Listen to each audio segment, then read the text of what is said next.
Hello there, and welcome to This Explainer. I'm Michelle.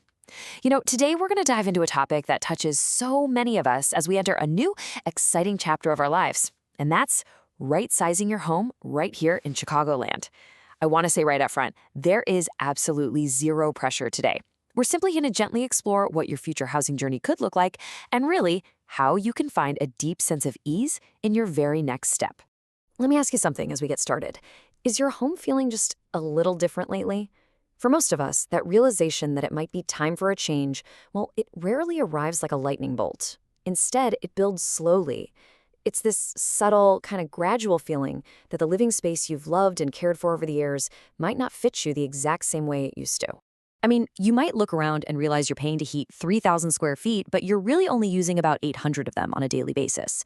Or maybe you've noticed the wind rattling a window in a guest room that you literally haven't stepped foot in since last Thanksgiving. Or perhaps it's that heavy physical toll of lifting a snow shovel after a freezing February storm here in the suburbs. You know the one, that shovel that seemingly gets heavier every single year, right along with the endless frustration of finding contractors who actually understand how to maintain older homes. So that brings us to the right-sizing realization, choosing how to spend your time and energy. It's really time to reframe that daunting, kind of heavy idea of downsizing into something much more intentional, positive, and honestly, focused on your future.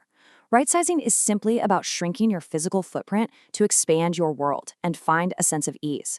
It's an active choice about how you want to spend your resources in this next chapter. And because this process is definitely not one size fits all, homeowners across Chicagoland generally find this ease by following 3 distinct paths.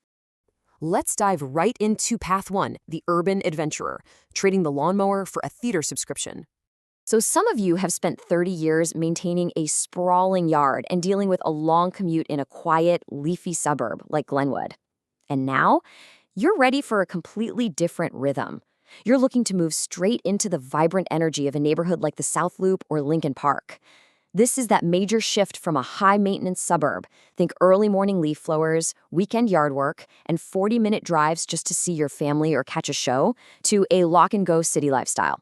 I actually recently saw a couple who sold their large family home to do exactly this. The shift for them was incredibly sensory. Instead of waking up to yard work chores, they now wake up to the quiet hum of the city and the smell of fresh coffee from the cafe downstairs. And because a doorman and an HOA handle all the repairs, they've completely freed up their mental energy to just travel and explore. But what if the city isn't quite your speed? That brings us to Path 2, the intentional community, prioritizing connection at your front door. This path is wonderfully designed for those who truly love suburban comfort, but want to proactively expand social circles that, might have shrunk over time as neighbors moved away or friends retired to warmer climates. Imagine a life where Tuesday mornings are for pickleball and Friday nights mean community potlucks. I know of a homeowner whose daily chats had kind of become limited to the grocery clerk.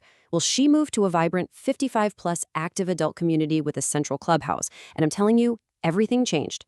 The most important thing to remember here is that this move is absolutely not about getting old. It is entirely about getting active and having fun with your peers. Logistically, these communities are built for absolute ease. They feature what's called universal design. Just think about the peace of mind that comes with single-level ranch homes, wider doorways, no stairs at all to navigate, and safe walk-in showers.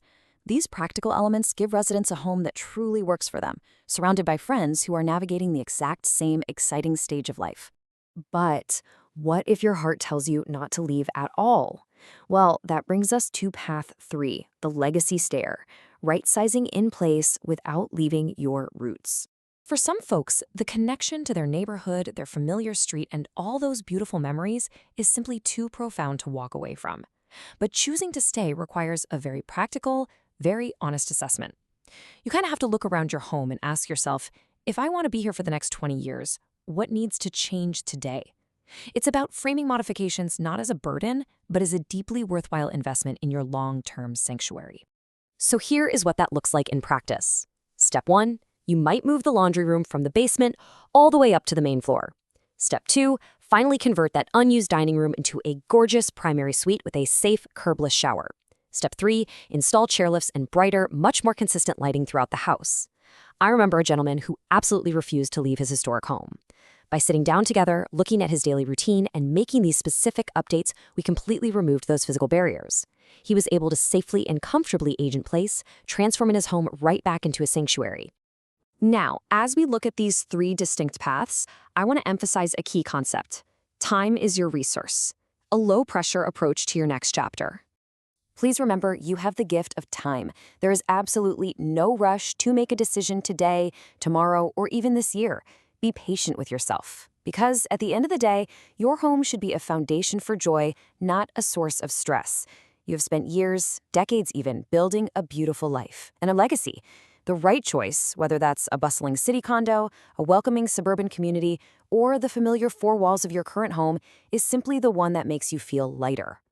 Now, I know the logistics can sometimes seem pretty overwhelming. Every path requires different tools, from understanding complex tax implications like the step-up in basis to navigating the rules of a managed building or an HOA.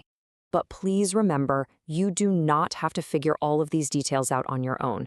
There is always professional, caring guidance available whenever you need it. I want to leave you with this final, empowering thought. Just take a moment right now. What does your ideal Tuesday morning look like? Seriously, close your eyes and imagine it. Where are you? Who are you with? What does it feel like to move through your day? Reflect on that vision, because often the answer to those questions will tell you exactly which path you're already on. Thank you so much for joining me for this explainer. Whenever you are ready to explore your next chapter, know that there is a perfect path waiting for you.